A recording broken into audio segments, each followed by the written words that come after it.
Hello there everyone and welcome to a new review on the channel. And today we are going to be looking at a relatively new product. I essentially got this when it officially came out, but due to the postal strike here in Canada, it came 3 weeks later than it should have arrived. So because of that, the review is a bit late, but I'm still more than ecstatic to talk about Poker Packet Trick by William Tyrrell to you, because there's a lot of good about this trick, but there's also some things that you need to know which may not put this on your radar if it already was. So let's unpack everything that we need to know about PPT right after the intro.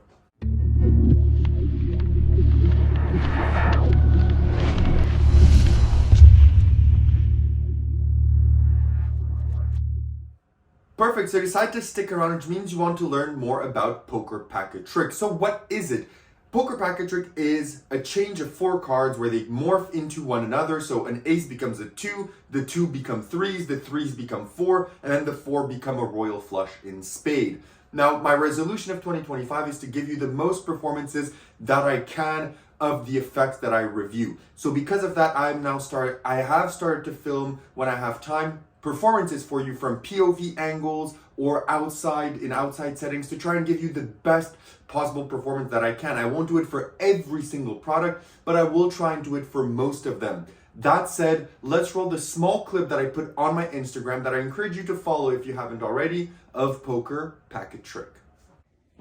This is one of the perks of being a magician when it comes to playing with cards. You can take one of the cards and make it the mate of the other one. You can also do it multiple times. So you can do it just like that. If you take another one and place it on top of all of those, all it takes is just a shake, and all 4 of those cards now turn into the one that you need, which in this case is a 4. But if we were to actually play a game of poker, 4 4s are good, but what would be better than a royal flush in spades?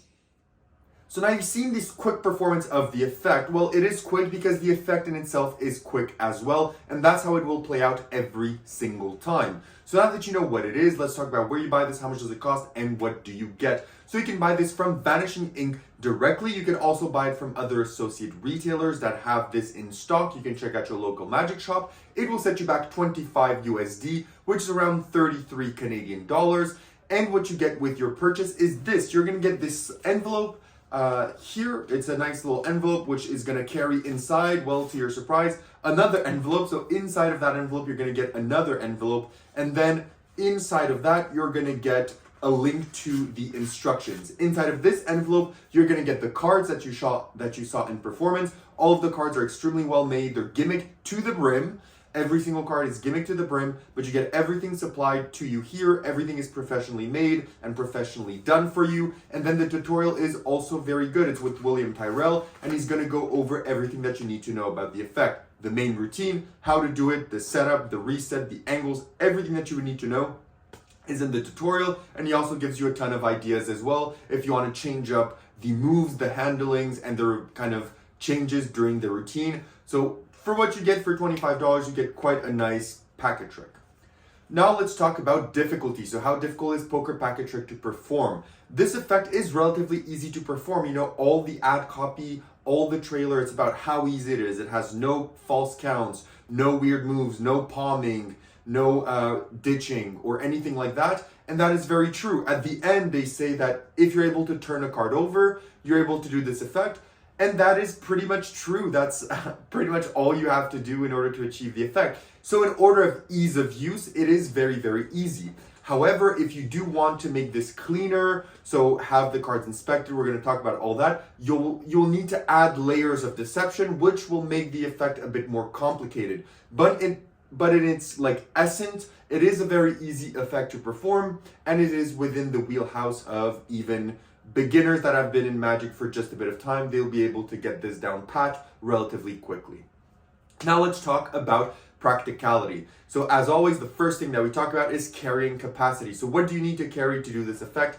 All you need to do is carry those 4 to 5 cards. You can place them in your wallet, in your sleeve of the deck. You can place it in the cellophane. If you have those packet trick wallets, you can place it in your packet trick wallet. You can carry it wherever you want with you, because it is very small to carry around, and you'll be able to do the effect whenever you want. However, if, as we're going to talk about in just a bit, if you want it inspected, you will need to have a deck of cards with you as well, because you're going to need to do some stuff with that.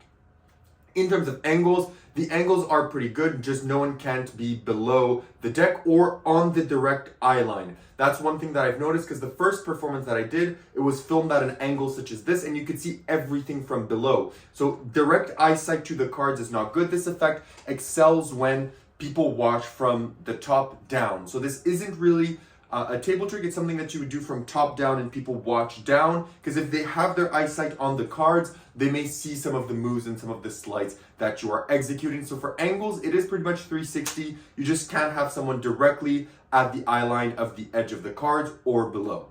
In terms of reset, the reset is 2 to 3 seconds. It is incredibly quick. In terms of needing a table, this can be done on the table or in the hands. I prefer just having, the casual display of having everything on the table, just dropping the cards and picking them up and doing the changes. But there's also versions to do this in the hand. They're covered in the video. You can have that. So whether you're performing standing up or somewhere that has a table, you'll be able to be good to go wherever that scenario is. And lastly, the thing that you're going to be wanting to know is inspectability. Is this inspectable? And the answer is no. None of the cards are inspectable. So not even a single one of these cards can be handed out to be inspected. Now, there are ways if you want to have it inspected at the start and at the end, but that you will need a deck with some setup in order to execute that. Or you'll need to palm in, palm out certain cards at certain points if you want to make it harder on yourself. But in its essence, if you just want to pull out these cards, do the quick effect, put them back in your pocket, that's all you can do. You can't leave them on the table or do it in the hands of the spectator and risk them turning anything over or touching whatever. So the cards themselves are not inspectable whatsoever. So it's important to have that in mind when buying this. Now let's talk about where would you perform this effect. This effect excels, in my opinion, in casual type settings. So at a cocktail party, or at if you're doing some restaurant magic, or if you're at someone's house, at your house, on the street, at a bar, in settings like that, I think it excels. So in kind of walk around settings, I don't see this excelling in seated environments like parlor shows, cabaret shows, or larger setting like a stage show, but I think this is very good for social media. First of all, that is one of my goals for 2025, is to get more things on social media, and this was a perfect trick to do for that. So it works very well for socials, but it also works for kind of mix and mingle. I think that's the place where this would work best as a quick opener for a mix and mingle setting. So now that we've covered all of that, what are the positives and negatives of Poker Packet Trick? Let's start off with the negatives as always. One of the negatives is that none of the cards can be examined. As I said, there are ways to get in and out of that, but those require extra things with you, extra, a deck of cards, extra sleights, extra moves, extra routining that you may not want to put into a packet trick to have it inspected. It can be done, but you will need those arrangements in order to do it in, an inspectable fashion with your spectators. Another negative that I could bounce out there is, as I said, it is very much for mix and mingle type performances, in my opinion, or social media. For the price, if it gets you a hit on social media, I think it's worth it. But even for mix and mingle settings, I think it could work. But there's a lot of settings where maybe, the non-inspectability of it will not make you want to do it. So for example, if you're doing this at a bar, a lot of people like to touch the stuff at the bar. So maybe this isn't the best thing to do, especially if you want to do it on the table and you drop things and the cards get wet, etc. It's not the best thing to kind of have, around, but it is just a small complaint because I know some people need to know for their specific performing environment if this is good. So I just wanted to hint at that. In terms of positives, it's very well produced. The instructions are great. The cards are great. The routine is super easy to do. The ad copy is very honest in what it's supposed to do. It's a very eye-catching trick. There's a lot of changes. It's very visual. It's quick. It's to the punch. And it has a lot of moments of magic packed into it.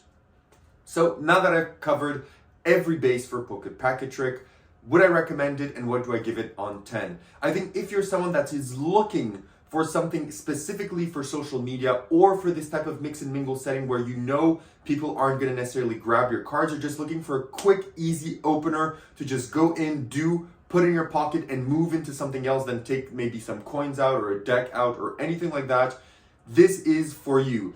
If that isn't really appealing for you, then of course it won't be for you. So it really depends on what you're looking for. If you liked what you saw in the trailer and the ad copy and during this review, you will not be disappointed with what you get. Having said that, what do I give it out of 10? I'm giving Poker Packet Trick a 7.5 on 10. I think it's good. I do think it has some drawbacks, but for a packet trick, I think it hits a lot of boxes, and I think a lot of people will enjoy it for what it has to offer. So that's all I have to say about PPT. If you have any additional questions, leave them down below. If not, I'll see you all in my next review. Have a good one, and bye-bye.